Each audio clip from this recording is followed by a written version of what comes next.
So I can only attest to the treatment of POWs at the front line. And it was mixed. So it was the most normal thing in the world to pose with them, to make pictures with them, to humiliate them. It was always among our Ukrainian comrades, it was part of the good tone to like put a gun on their chest and say, "Oh, say Slava Ukraini," or make them say Putin huilo, stuff like that. That was normal. That was normalized for our Ukrainian comrades. That did not happen in my units. That did not happen by any of the volunteers I was with, but it happened. It was done by the Ukrainians. Also, what was relatively normal was just to slap or to beat prisoners.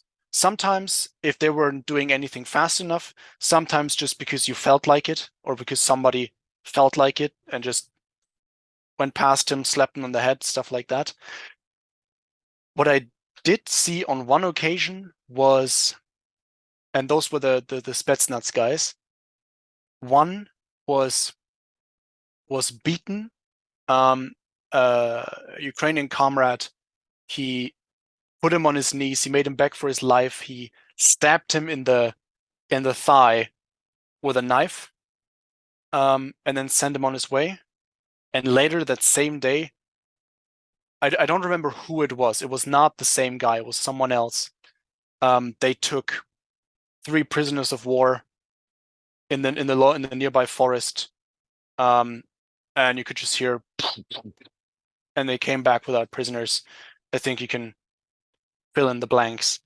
That is what I saw, and that is what it seemed to me like the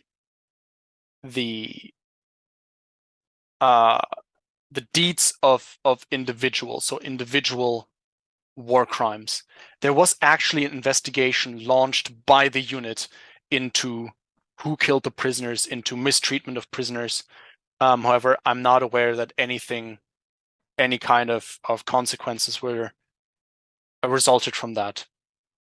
Everything else, though, the corruption, guns, being loaded into civilian cars in the middle of the night, never to be seen again.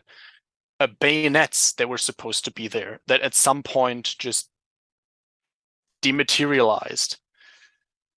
Drone guns that apparently never made it there. Glocks that went missing after 2 days. All of that I can attest to. I can attest to lying, constant fucking lying mostly from the Ukrainians, mostly from the upper echelons, people like Taras or Sasha that we were under, but also just on your level, constant lying, constant misinformation, gaslighting, just blatant fucking gaslighting. And of course, rough mistreatment. So I had the guys in my team actually, while I was in Mykolaiv, he was in Kiev with Sasha, and he had Sasha pull a gun on him and demand that he hand over his combat gear, which he purchased for the unit.